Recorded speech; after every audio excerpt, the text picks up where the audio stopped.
만들고 나서 이렇게 저는 이제 묵상을 하거든요. 혹시 또 이게 잘못 이게 해석된 게 있을까 이제 걱정스럽고 이렇게 하는데 뭐 원어 있는 것들만 풀면은 문제는 없더라고요. 내 생각이 집어넣으면 그때 가서 문제가 생기지만 목사님도 그 생각하셔야 돼요. 원어에서만 풀었다고 하면 전혀 문제가 될 수 없어요. 그러니까 본인의 생각이 들어가면 이게 문제가 되지만 그렇지 않은 이상은 전혀 문제가 안 됩니다. 그리고 이제 우리가 이제 그 상징의 의미는 근거를 갖고 풀어버리면 되니까 상징의 의미는 그렇게 풀으시면은 전혀 문제가 없죠. 뭐 우리가 원어 공부하면서 이렇게 열려지는 말씀들이 뭐 비단 이것만 있겠어요? 얼마나 많이 지금 하나님께서 열어주셨습니까? 앞으로도 많은 것을 열어주고서 기대하면서 설레고 막 그러지 않습니까? 저는 그렇습니다. 그래서 저는 이제 요즘에 그 목사님들한테 그 드린 설교는 이제 3개월치 이렇게 미리 해놓는데 항상 주일날 오전에 해요. 11시 예배 드리기 전에 새벽부터 일어나서 설교 한 편을 딱 그때는 막 정말 아우 막 그냥 이렇게 진짜 어떤 때는 미안한 얘기지만 하나님께 죄송한 얘기지만 예배가 좀 늦춰졌으면 좋겠다는 생각도 들을 정도예요. 막 거기에 빠져버리니까 이걸 멈출 수가 없어요. 예배 시간은 다가오는데 예배는 드려야 되잖아요. 그럴 때가 진짜 많았어요. 저는요. 진짜 많았어요. 어떨 때 막 예배 인도하다가도 그 말씀이 떠나가지 않는 거예요. 머릿속에 계속 도는 거예요. 그렇다고 또 안 할 수는 없잖아요. 그 시간은 제가 아주 피크 타임인데 예배 드리기 전까지. 그리고 또 왜 그러냐면 제가 그때 이제 핸드폰을 이렇게 열어놓고 있어요. 또 목사님들 11시 예배 준비하면서 저한테 문자들도 가끔 잘 와요. 질문 막 급하게. 그래서 제가 그런 의미에서도 대기하고 있습니다. 이렇게. 그러면서 말씀 준비하면서 계속 핸드폰을 봐요. 혹시 목사님들 이게 급하게 또 문자 주는 게 있지 않는가. 그래서 이제 그렇게 하기도 하기 때문에 주일날 오전 그 11시 예배 드리기 전까지 시간은 정말 저한테 소중한 시간이고 그때 특별하게 하나님께서 많이 열어주세요. 그래서 아까도 말씀드렸지만 목사님들이 같이 이렇게 공유하고 싶은 말씀들 있으시면 저한테 본문만 열어주시고 이렇습니다라는 제시만 해주시면은 저는 뭐 일부러 자료를 찾지 않아도 너무 감사하잖아요. 제가 얼마나 그런 게 궁색하겠어요. 그런 게. 저는 거꾸로 목사님들한테 이렇게 요청을 하는 거예요. 제가 자주 이런 말씀 드리잖아요. 좀 달라는 거예요. 그런 것도 좀 달라고. 푸는 거 제가 풀 테니까. 설교까지. 그리고 이제 우리가 이제 그동안에 극히 많이 알고 있는 거는 제가 다 설교했는지 알아요. 착각을 해요. 그런 게 많아요. 그러니까 목사님들이 좀 이렇게 해주시면 도와주시면 좋겠다는 생각이 제가 들어서 또 말씀을 드리는 겁니다. 강시원 박사님도 오셔서 저 만나면 한 달에 한 번씩 맨날 만나면 숙제를 주고 가서 숙제도 아니고 뭐 가서 대화를 나눠요. 그럼 빨리 제가 캐치합니다.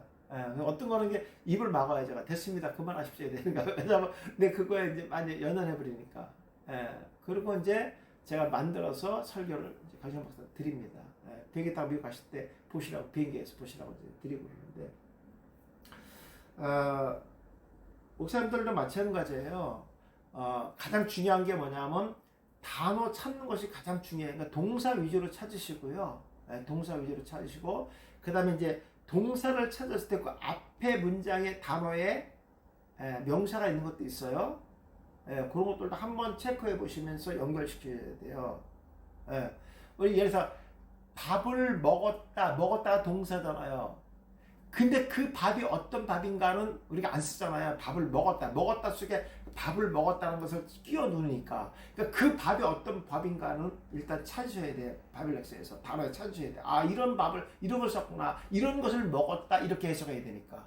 그러니까 그런 것들도, 목사님들이 중요하게 생각하셔야 되고요. 그 다음에 이제 보는 것이 뭐냐, 문법이에요. 저는 이렇게도 할 적이 많아요. 단어의 뜻이 너무나 세게 온 것들이 있어요. 단어의 뜻이 너무 세게 온 거. 그거 문법 안 풉니다. 왜냐면 비슷하니까. 문법이나 단어의 뜻이나 거의 비슷하니까. 굳이 뭐 강력하게 나왔는데 문법을 갖다 또 하나 눈내는 것들은 또 너무 약해요. 그런데 이제 하기만 하죠. 아, 그러네. 이 단어의 의미와 문법이 같구나. 그렇게. 예를 들어서 아까 사람들이 비로소 그 사람들 복음을 가진 자들이다.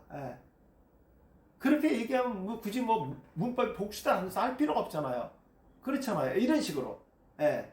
그게 복음이다. 복음을 가진 사람들이다. 예. 너무 강하잖아요, 그게. 그러니까 이런 식으로 하면 됩니다. 굳이 뭐 설교할 때 이게 단수입니다. 뭐 이렇게 안 해도 예. 복음을 가진 자들. 이게 강력하게 크게 나오잖아요. 예. 그러니까 이런 식으로 목사님들이 성경 접근하는 방법들을 배우시면 좋을 것 같습니다. 저는 사실 이제 모든 설교가 스타트가 우리 서울에 있는 금요반이에요. 다음 달에 이걸 다 이제 지방에서 이제 목사님들이 한 것들을 지방에서 합니다. 제가 강의했던 것들을 그러니까 우선이 목사님들이 먼저 해요. 왜 그러냐면은 그래도 서울에 계신 분들이 많이 강의를 들으셨잖아요. 그러니까 이해력이 되게 빨라요. 그리고 여기에 대한 공감하는 내용들을 많이 써요. 지방은 하나도 안 올라옵니다. 제가 느끼죠. 뭔지. 이분들이 멘붕이 오는 거야. 이건 또 뭐야. 와, 이거 이렇게 해도 되는 건가? 새삼 그런 생각들을 갖고 계세요. 그런데 한참 만에 이제 개인적으로 옵니다. 아, 교수님 그때 그 강의 너무너무 괜찮았어요. 보니까 이렇게 돼. 이제 그때 본인이 찾아보면서 이해를 했다는 거예요. 근데 목사님 바로바로 하시잖아요. 이렇게. 이 차이가 있어요. 그래서 제가 이것 때문에 모교반을 열어드린 거예요. 지방에 있는 분들로. 모교반. 예. 그래서 모교반이 130명 정도 들어와 있는 이유가 바로 그겁니다. 목사님들 모교반 공부했기 때문에 빨리 열리는 거예요. 많이 들었고. 그들은 한 달에 한 번밖에 공부 안 해요. 심야반 거, 금요반 거. 예. 그래서 제가 이번에 열어드렸더니 목사님들이 너무너무 좋아라 하시고요. 네, 그렇습니다. 예. 아무튼 말씀이 열리셔야 됩니다. 우리 목회자들은. 그래 이제 설교거리들이 줄줄줄 나오죠. 예. 그리고 이제 누가 이거에 대해서 뭐 물어봐도 이렇게 한 게 근거를 제시한다는 것이 얼마나 대단한 겁니까? 옛날 단순하게 나는 그렇게 생각한다. 좀 더 나가서 내가 기도하는데 그런 영감을 받았다. 그럼 할 말이 영감 받았다는데 뭐 할 말이 없지. 무슨 영감 받았다는데. 예. 물론 저는 뒤돌아서면서 영감을 당신에게만 줍니까? 예. 그러니까 또 뒤돌아서면서 하죠. 그렇잖아요. 하나님이 이미 육신의 말씀의 계시를 다 끝내놨는데 뭘 또 다른 영감을 또 줘. 그거는 본인들이 공부를 해야지. 그렇지 않아요, 목사님? 노래가 공부하는 건 이미 다 계시 끝냈는데 그걸 공부도 안 하고 맨날 영감만 기도만 무릎 꿇고 기도만 한다고 하루 주시냐고. 그게 말이 안 되는 소리죠. 그거는요. 예, 그건 안 되는 거예요. 그건 진짜 안 되는 겁니다. 그런 방법은 정말 잘못된 거예요. 이미 66권의 계시의 말씀은 끝난 거예요. 이제 그거 갖고 신학기 때문에 축제적인 영감, 유기적인 영감, 설 이런 것들을 총망라해서 원어의 문법, 문화적인 배경. 왜냐하면 예수의 비유의 말씀 뒤에 오늘 나오겠습니다만은요. 대부분 비유와 배경을 가지고 말씀하셨거든요. 그러면요. 그게 뭡니까? 파라볼라 아닙니까? 파라볼라와 제가 오늘 강의 전에 이제 또 그 파라볼라라는 단어를 갖다 이렇게 봤어요. 근데 그게 상당히 안 보이다가 오늘 봤는데 그 파라볼레 그 끝머리 아주 끝머리 조그맣게 뭐라고 하냐면 히브리서에도 두 개가 있다 이렇게 나와 있어요. 말글렉스에 제가 오늘 처음 봤어요. 제가 다 읽었는데도 불구하고 봤는데도 불구하고 그때 그게 안 보인 거예요. 그래서 오늘 이제 파라볼레를 딱 보니까 한번 같이 볼까요, 목사님? 예, 한번 볼게요. 우리 한번 바이블렉스에 있으니까 한번 찾아보자고요. 예, 어디냐면요. 마태복음 15장 15절 한번 보세요. 그냥 한번 찾아보는 거예요. 마태복음 15장 15절. 흘리게 보세요.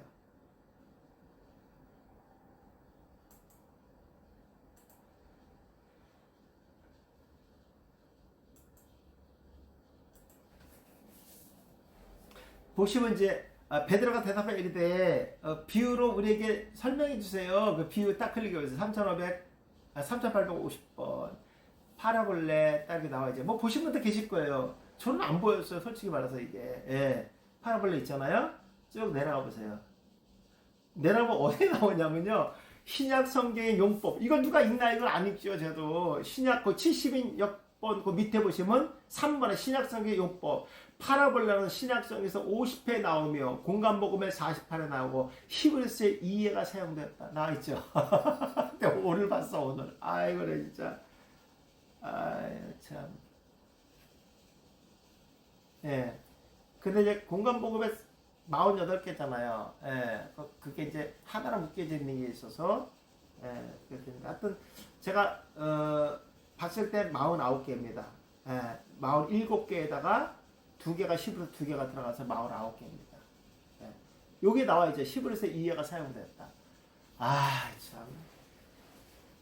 되게 이건 안 보잖아. 저는 이거 안 봐요. 이건. 이게 쓱 보고 말지, 이게. 어디에 몇 번 사용됐다. 이거 안 쓰잖아요. 저는 거의 안 쓰잖아요. 안 봤는데 오늘 이제 쫙 읽어봤어요. 제가 한번 처음부터 끝까지 다. 아, 근데 여기 시브리서에 2개가 사용됐다가 딱 나오네요. 얼마나 내가 이제. 그러니까 목사님, 우리가 갖고 있는 자료가 너무 정확하다는 걸 이제 인식할 수 있죠? 맞습니다. 그래서 우리가 대단한 거 준비되어 있는데 불구하고 우리가 활용을 못하면 안 되잖아요.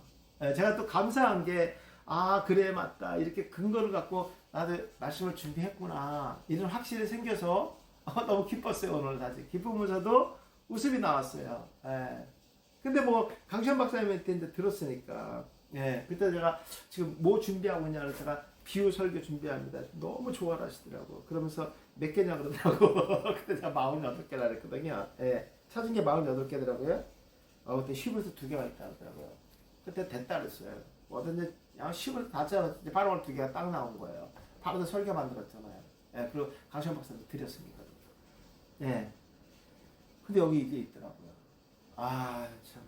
그래서 우리가 보는 게 자료가 너무나 완벽한 걸 우리가 보고 있구나. 그래서 감사했어요, 진짜. 예.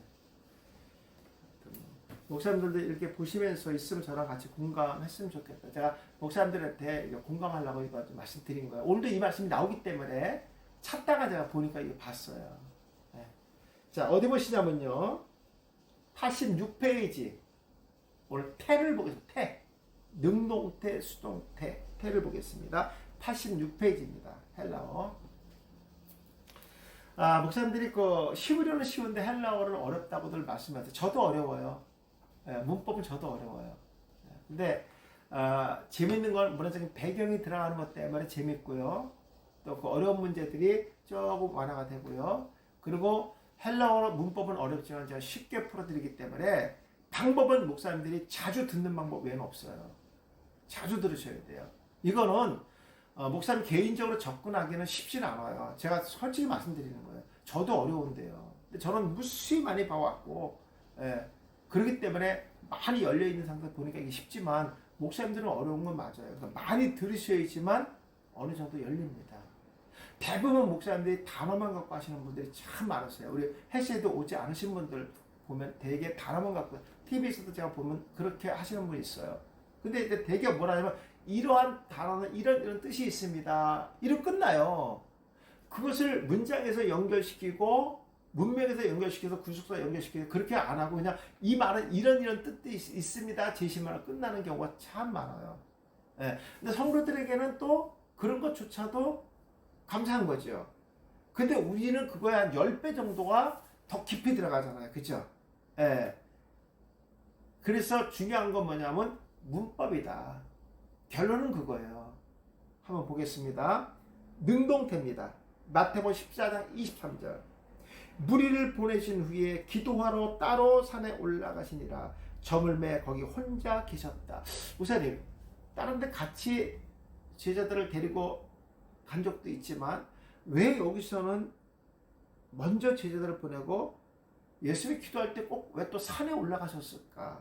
예. 그리고 저물 때 혼자 거기서 계셔서 하나님 앞에 기도를 했을까? 이런 거 궁금하잖아요. 그렇죠? 예. 물론 여기서 이 사건은요, 마태복음 14장 23절은 그 전에 오병이어의 기적이 있은 후입니다. 어디 베세다죠. 그리고 그들을 보낸 것이 어디냐면요, 게네사렛입니다. 그 당시에는요, 게네사렛은요, 우리가 헤롯 안티파스의 통치 지역입니다. 그러니까 제자들이 별로 가려고 하지 않는 그런 지역이겠죠. 근데 그들을 먼저 보내시고 예수님께서 산에 올라가서 기도하셨어요. 예. 이런 것들도 우리가 이제 전에는 그냥 넘어갔고 설교에서는 그렇게 큰 비중을 차지하지 않아요. 근데 우리가 이제 원어로 공부하면서 이런 의도들이 있지요. 또 있죠. 예, 또 한번 예수님께서 왜 혼자 기도할 수밖에 없었는지 이런 것들 이제 궁금해지죠. 예, 바로 그런 것들입니다. 본문을 제가 20번 이상 읽으라는 이유는 바로 이런 것들을 한번 목사님 생각해 내시라는 거예요. 그래야지만 이 말씀의 의도가 풀어지니까. 예. 자, 여기 보면요. 이 기도라는 것, 우리가 생각하는 기도는 단순한 의미의 기도가 아니라는 것을 아셔야 돼요. 우리 한국에서 하는 기도는 간구와 또 자기 어떤 소원에 대한 것들을 구한 것이 되게 기도잖아요. 근데 히브리인들은 다릅니다. 히브리인들의 기도는 스스로가 내가 하는 기도에 대해서 스스로가 판단하고, 그에 대한 판단을 하고, 그리고 하나님이 나의 심판해 주라는 것, 하나님의 절대적인 우위를 갖다가 인정하는 것이 바로 기도입니다. 그러면 예수님께서도 지금 홀로 산에 올라가서 기도한다는 말의 의미는 뭡니까? 그렇죠. 지금 예수 그리스도가 이 땅에 성육신하여 오신 이유가 뭔가? 왜 아버지가 자신을 여기에 보내셨는가에 대한 확실한 자신이 스스로 뭡니까? 판단할 수 있는 시간을 갖기를 원했어요. 그래서 아버지의 뜻을 왜? 예수님이 곧 이제 뭘 해야 돼? 십자가를 지셔야 되기 때문에. 대개 성도들이 그걸 궁금해해요. 예수님이 하나님이신데 왜 굳이 기도할 필요가 있었는가 하는 겁니다. 우리의 기도와 다르기 때문에 그러는 거예요. 그래서 이 잔을 내게서 옮겨달라는 것을 우리가 어떤 간구와 소원을 말하는 것이 기도라고 생각했기 때문에 우리가 그 예수님이 말씀하신 것을 오판하는 경우가 많아요. 그렇지요. 그래서 히브리들이, 유대인들이 생각하는 기도와 우리들이 생각하는 기도는 관점이 다르다. 그래서 그 기도가 뭐죠? 우선에 테필라잖아. 테필라. 테필라. 이건 이제 상용으로 풀어야죠. 십자가, 표시. 이거는 입, 개방이죠. 이거는 한마디로 얘기해서 뭐 지도죠. 지도받다, 배움. 이거는 호흡, 숨.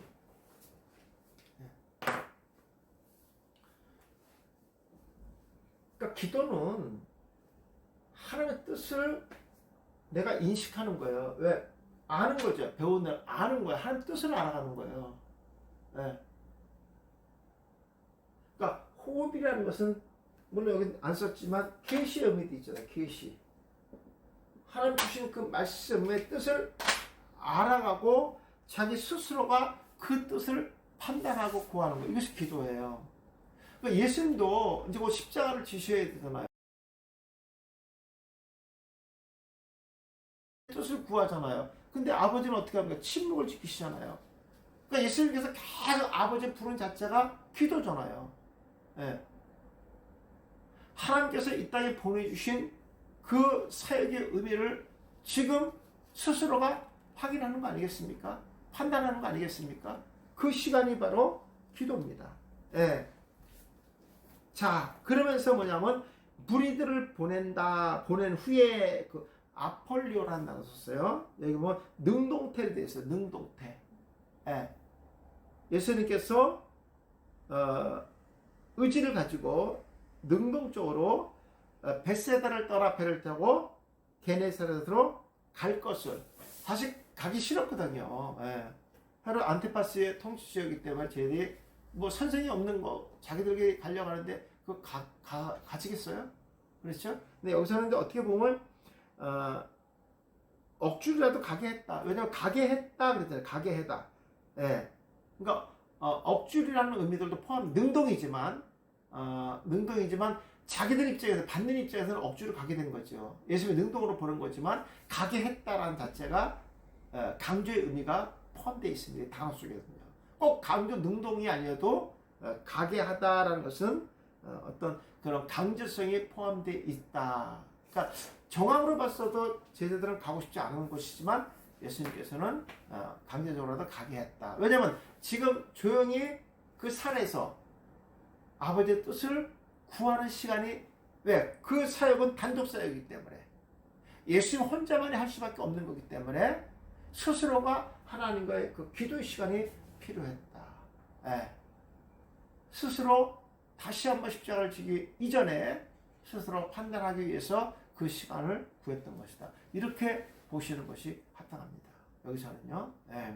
이런 내용들이 이제 필요한 것이고요. 또 하나 이제 저물매 그랬어요. 저물매, 날이 저물매. 제가 전에도 말씀드렸지만 유대인들은 기도 시간이 정해져 있었다고 말씀드리면서 밤 10시를 넘지 않는다고 제가 말씀드렸어요. 그죠? 식사도 마찬가지예요. 예, 요즘에 뭐 그런 게 없죠. 야식 문화가 발달돼 있고 하루 3끼가 아니라 하루 4끼가 이제 한국 문화가 됐어요. 야식 문화가 됐기 때문에. 그죠? 예. 뭐 부자든 가난하든 하루 3끼 먹는 건 똑같다 그러지만 그렇지 않아요. 4끼 먹는 사람도 있어요. 요즘에 그렇습니다. 예, 예. 어쨌든 여기는 식사 시간이 10시를 넘지 않고 기도 시간도 10시를 넘지 않는다. 그러니까 예수님께서 이 기도를 길게 하지 않는 기도였다. 이렇게 보시면 될 것 같습니다. 자, 뭐 아무튼 좀 비슷하니까요. 뭐 이렇게 보시면 되겠습니다. 자, 그 다음에 쭉 넘어가 볼게요. 어디 보시냐면요. 능동의 개념은 그렇게 보셔야 돼요. 예. 가게했다는 것 때문에 강조의 의미가 좀 있다는 것만 특이한 사항이고요. 그 다음에 이제 103페이지 보시면요. 수동 디포가 있습니다. 예, 수동 디포.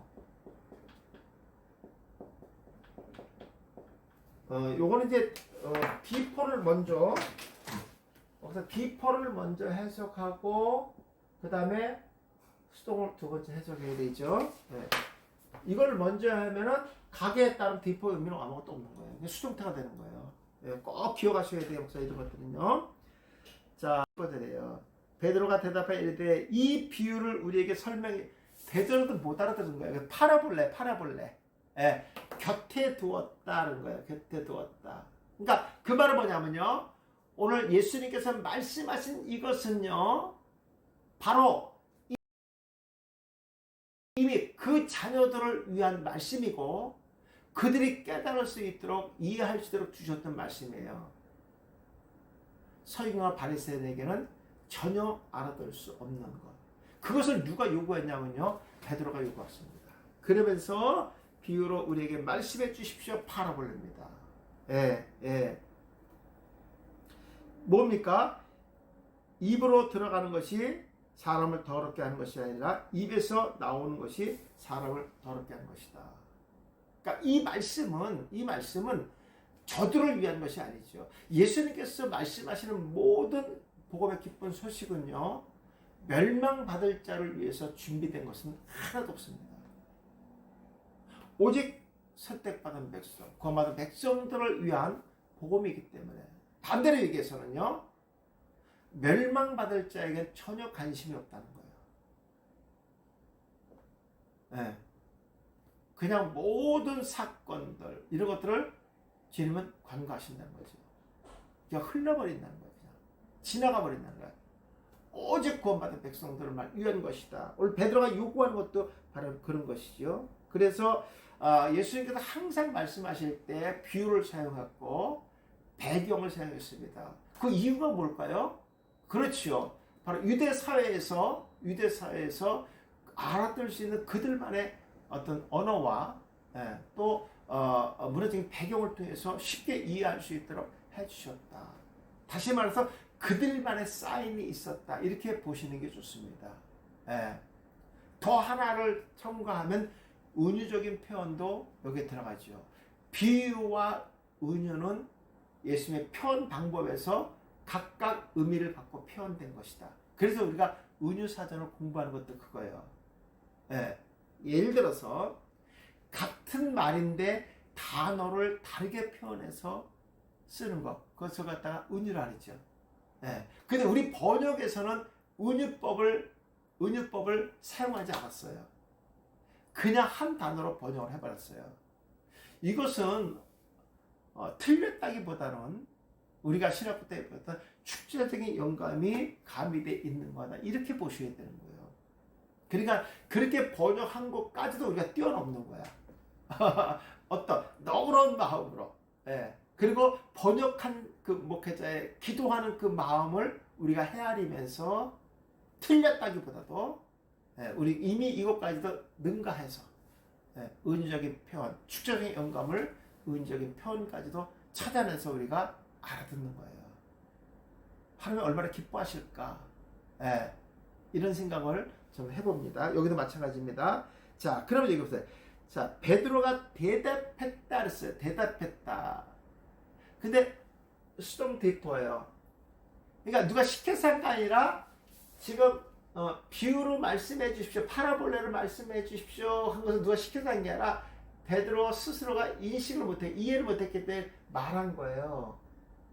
근데 그 대답은요, 예수님 말씀하신 거에 대한 영향을 받아서 지금 한 것이다. 이렇게 하시면 돼요.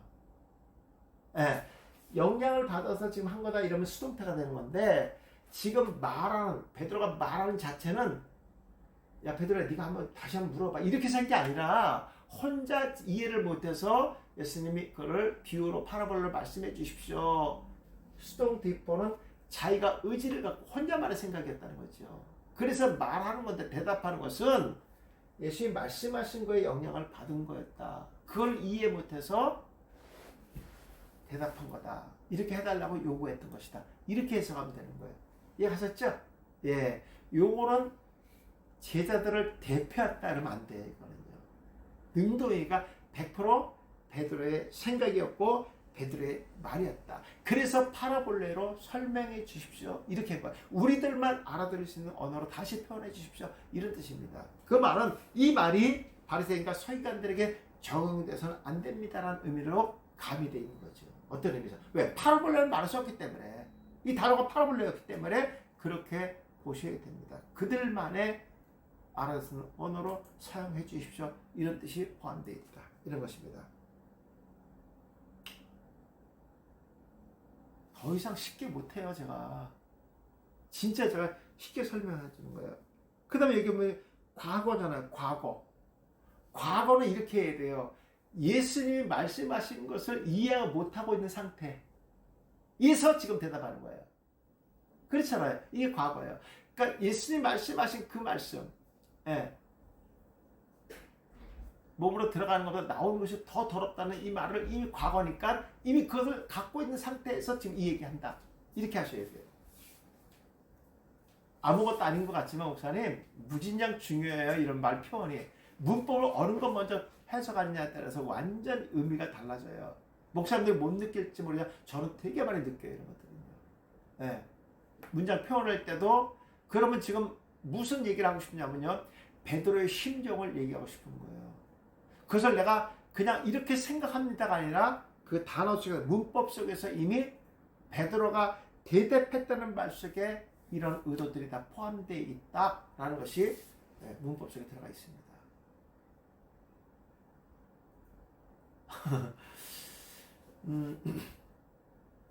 사람이 이렇게 어떤 인형을 만들었어요.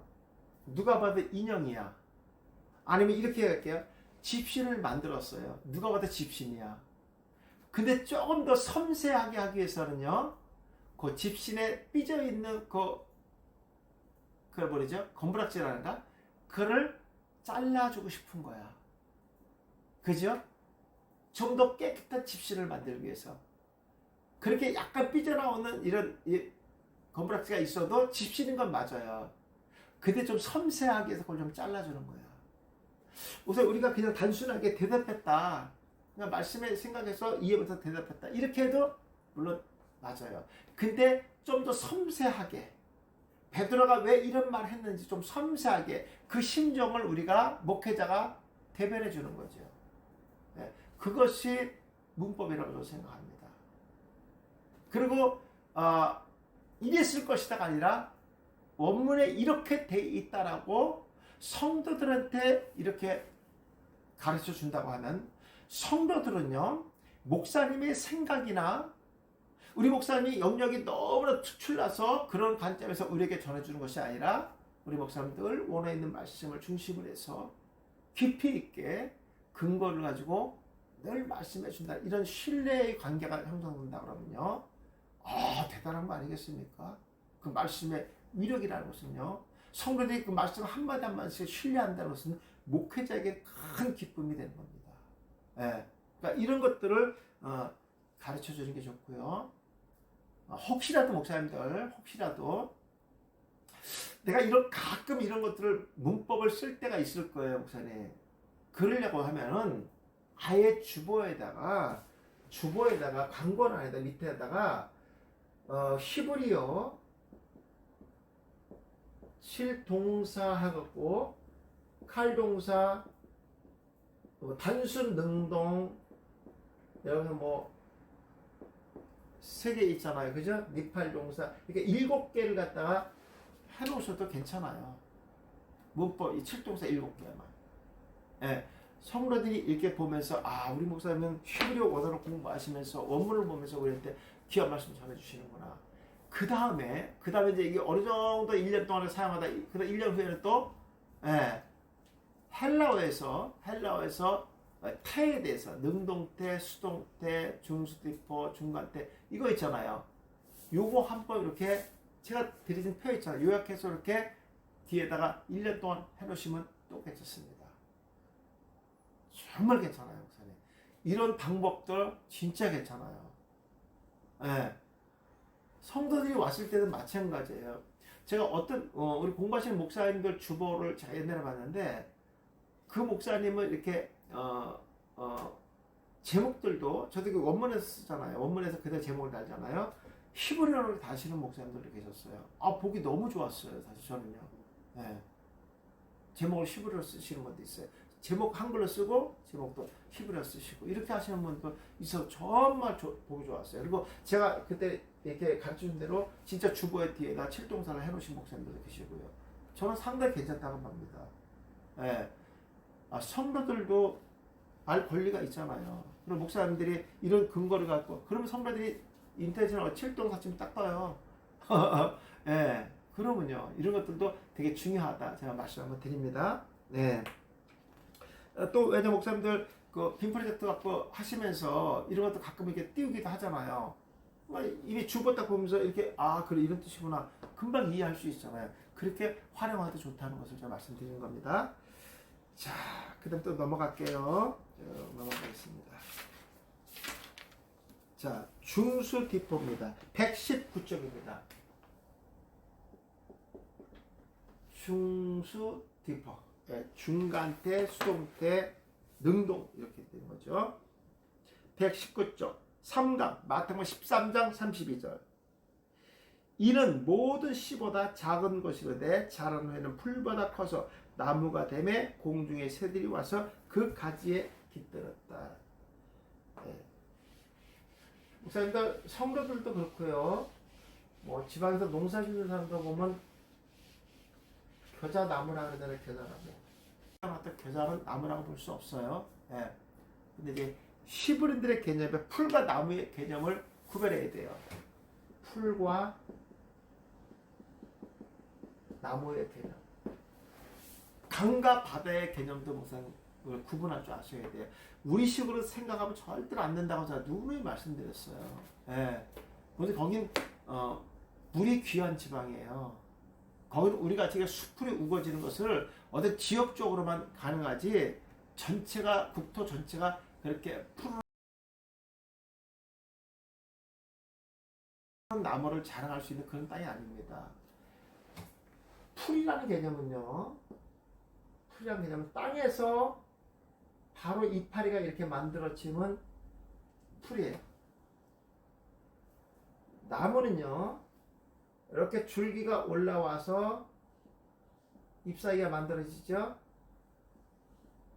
이거 나무예요. 이게 1년생이라도 나무예요. 왜? 이 줄기가 있고 가지가 있기 때문에 이거 전부 나무로 봅니다. 그러니까 겨자나무도 이렇게 줄기가 있잖아요. 그죠? 1년생이지만 그리고 가지에 잎사귀가 달리죠. 이걸 나무로 보는 거예요. 그리고 줄기 없이 땅에서 우리나라 얘기하면 뭐 민들레 같은 거 땅에서 잎사귀가 올라오죠. 이렇게. 근데 그 나물 무슨 나물이죠? 그거? 우리나라에서 많이 먹는 나물 있는데 취나물, 취나물. 취나물이 이렇게 땅에서 바로 잎사귀가 올라오지만 좀 나무 우리나라 말 쇠하다 그러죠. 좀 쇠하면 이렇게 좀 올라와서 이렇게 잎사귀가 나오죠. 이렇게 이거 그런 거 얘기하는 거예요. 놔두면 이게 줄기가 올라오잖아요. 그래서 이렇게 막 뻗치잖아요. 이렇게 예, 그 나무예요. 예, 줄기가 있으면 일단 나무예요. 나무. 예, 그게 히브리들을 그렇게 본다는 거예요. 유대인들은요. 여기도 마찬가지예요. 예, 겨자씨는 아주 작습니다. 예, 자라는 풀보다 커서 땅에서 높이 올라왔기 때문에 나무가 된다. 나무가 되네. 풀이지만 자라서 나무가 된다는 거야. 왜? 이게 가지가 생기기 때문에. 이해하시겠습니까? 예. 근데 이것은 군집식물이에요. 나무같이 어때 버팀목이 될 수 있는 튼튼한 강력한 그런 지식대가 되지 못해요. 우리나라는 풀이니까. 그래서 이것이 군집해서 모여 있으면은 바람이 불어도 의지가 되죠. 그렇죠. 그래서 뭐가 새가 깃들게 된다는 거예요. 이해가시겠죠? 자, 우리가 이제 이런 것들은 이제 문화적인 배경으로 봤을 때,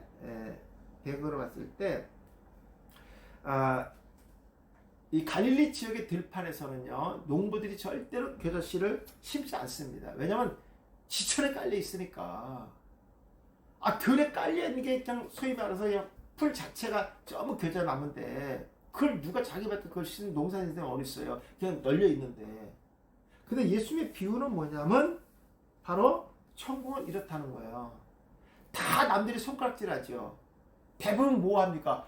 포도나무를 심죠. 그렇죠. 그것이 부가가치가 높으니까 그게 지혜로운 농부입니다. 그런데 예수의 비유는 미련하고 수치를 받고 손가락질을 받을지라도 천국은 바로 그런 수치를 당할지라도 겨자나무를 심는다는 거예요. 그 얘기하는 겁니다. 예.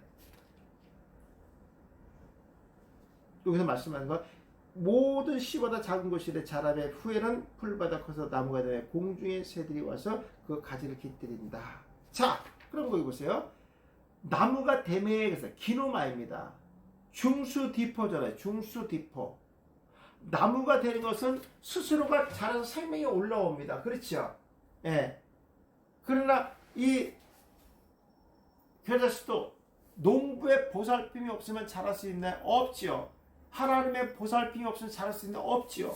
빛과 물과 바람을 적절하게 불어주니까 영향을 받는 건데 수동태로 되는 거죠. 그래서 이게 중수디포니까 땅에서 스스로 올라오는 거예요. 이건 누가 자라게 사는 게 아니라 스스로 생명을 갖고 올라오는 겁니다. 그 다음에 수동태는 농부의 보살핌, 하나님의 보살핌이 있었다는 거죠. 그랬더니 중간대로 뭐가 돌아오는 거죠. 뭐가 돌아옵니까? 그렇죠. 그랬더니 새들이 깃들더라. 새들이 찾아오더라. 이런 뜻입니다. 이해하시겠죠? 예. 중수디포. 근데 이것이 실제로 직설법을 사용해서 실제로 그렇다는 거예요. 실제로 그렇게 되고 이것이 항상 언제냐면 현재라는 거예요. 현재. 예. 그러니까 스스로 자랄 수가 없다는 거죠. 농부의 보살핌과 수동태 하나님의 놀라우신 긍휼이 있었다. 이렇게 해석을 하셔야 됩니다. 이해되셨죠? 그러니까 디포를 항상 먼저 하셔야 돼요. 스스로 생명체를 갖고 본인이 싹을 난 거죠. 수동태는 들보심이고 농부든 하나님이든 그럴 결과가 새들이 깃들었다. 이렇게 해석하셔야 됩니다. 그러니까 이것이 근거예요. 이것이 근거. 그럼 문화적인 배경은 뭐냐면 풀과 나무의 개념은 히브리들의 사고를 가지고 있어야 되고 그리고 이것은 반드시 풀이기 때문에 새들이 와서 깃들이면 그냥 폭삭 무너지죠. 새들이 앉았다 들어가 왜 기울어지니까. 근데 군집식물이기 때문에 지탱할 수 있다는 얘기예요. 이해 가시겠죠? 예. 그런 의미로 보시면 해석이 맞습니다. 하나만 더 할게요. 어디 보면 수동태입니다. 수동태. 요거는 135쪽 보겠습니다. 수동태. 네. 우리 뭐 히브리에서 수동의 의미 있죠. 능동과 수동 같은 개념입니다. 3강 마태복음 17장 7절 예수가 나와서 그들에게 손을 내밀어 이르시되 일어나라 두려워하지 말라 그랬습니다. 예수가 나와서 그들에게 손을 대시며 이르시되 일어나라 두려워하지 말라. 왜 이 말씀하셨냐면요. 베드로와 야고보와 요한이잖아요. 변화산에서 예수님의 변화된 모습을 봤잖아요. 예. 그리고 하나님의 음성이 들렸잖아요. 왜 그들이 아주 엎드린 거예요. 왜냐하면 유대인들은 하나님을 보면 어떻다고 생각했어요. 그렇죠. 죽는다고 봤거든요. 그래서 예수님께서 일어나라고 얘기한 거예요. 아 일어나. 능청 떨지 말고 일어나. 이러진 않았지만 두려워하지 말라는 거예요. 이미 그들 사고에서는 하나님의 존재를 보면 반드시 죽는다고 믿었기 때문에 그렇습니다. 그래서 예수님께서 일어나라고 말씀합니다. 이건 충분히 제자들이 이렇게 엎드렸던 것에 대한 납득이 가는 거죠. 그래서 경배 차원을 떠나서 죽음에 대한 두려움, 하나님을 봤다는 두려움이 앞섰다. 그렇게 보시면 되겠죠. 자, 넘겨보세요. 자, 일어나라 이 단어 보세요. 수동태, 수동태. 그 다음에 뭐가 됐죠? 명령법을 썼죠. 일어나라 말이 들어봤죠. 일어나라 명령법. 죽은 자를 일으킨다. AK로 이 단어. 이게 중요한 거거든요. 이거요. 일어나 걸어라. 명령법을 썼어요. 명령법. 수동태요. 그러니까 이 음성이 있지 않고는요, 그들은 일어날 수가 없는 형태죠. 이미 하나님을 봤기 때문에 죽음에 대한 두려움이 그들에게 있었다. 여기 수동태에 있어본 예수님께서 하나님의 음성을 듣고 죽었듯이 아무 말도 하지 못하는 제들에게 일으켜 세웠다는 의미다. 그렇죠.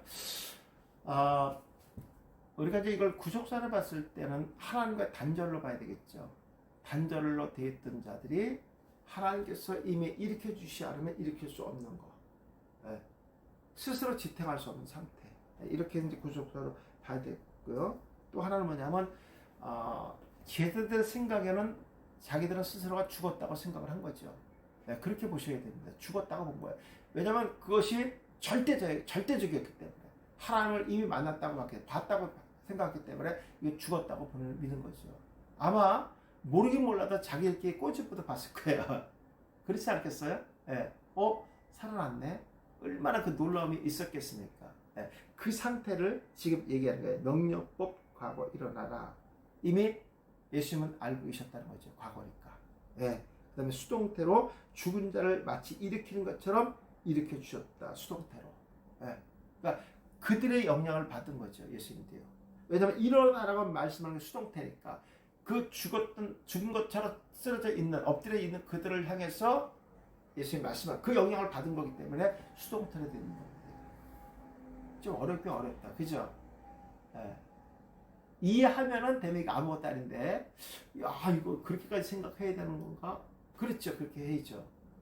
그들을 무시하고 말씀하셨다는 능동이죠. 예수는 유대인이니까 그거를 충분히 이해했다는 얘기예요. 저들이 하는 행동을 예수님도 알고 있었다는 거예요. 지금 왜 저렇게 하고 있는지. 너희들 걔는 왜 그러는 거지 도대체. 이게 아니라 이미 예수님도 알고 있었다는 거예요. 그래서 일어나라. 그래서 수동태로 되어 있는 거예요. 이해하시겠죠?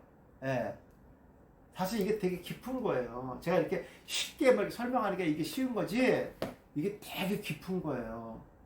예수님도 그들의 행동을 알고 있었다는 얘기예요. 그래서 이게 일어나라 수동태가 된 거예요. 이해됐습니까? 자, 명령법을 사용하고 있는 것은 제들 힘이 빠져 정신이 나간 상태로 있는 자들에게 명령하여 정신을 들게 하며 세우자. 강력하게 했다는 얘기잖아요. 그러니까 그냥 일어나 이렇게 하지 않았다는 거죠. 일어나 그냥 일어나 빨리 일어나 털고 일어나 이렇게 한 게 아니에요. 일어나 주세요가 아니라 명령법 썼다는 거죠. 명하여 강력하게 말씀하셨다. 이렇게 보셔야 됩니다. 우리가 하나님의 말씀을 선포할 때는요, 정말 명령을 해야 돼요.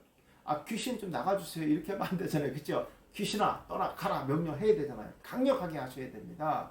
예, 자꾸만 이렇게 막 말하는 자체가 쪼그라들 때가 있잖아요. 그죠? 귀신은 또 귀신같이 알아보고요. 예, 그러니까 아주 단호하게 명령하듯이 그렇게, 왜냐하면 이미 예수님께서 십자가에서 이미 승리하셨기 때문에 우리 교회 자녀들이 또 연합된 자녀들이기 때문에 우리 그런 말씀을 선포할 수 있는 권세를 받았잖아요. 그죠? 그러니까 그렇게 나가주세요가 나가라. 예수의 이름을 명하노니 귀신아 나가라 떠나가라 이렇게 명령을 하셔야 돼요. 단호하게. 예. 예. 되셨죠? 예, 이 정도만 하겠습니다. 사실 뭐 우리 서울에 계신 분들은 뭐이 정도만 해도 거의 다 알아들을 겁니다. 그리고 목사님 시간 나실 때마다 뭐 히브리어 책은 뭐 그렇지 않아도 되는데 헬라어 책은 수시로 좀 읽어보세요. 네, 많이 읽어보셔야 됩니다. 우리가 어차피 평생 이제 목회해야 되고 설교하시려고 그러면은 히브리어나 헬라어에 대한 문법을 이렇게 배제하고, 아니 뭐 다른 거만 공부하지 뭐 어려운데 이건 빼놓겠지. 절대로 그래서는 안 되는 거예요. 속된 말로 다른 건 빼놔도 이 문법 빼놓으면 절대로 안 돼요.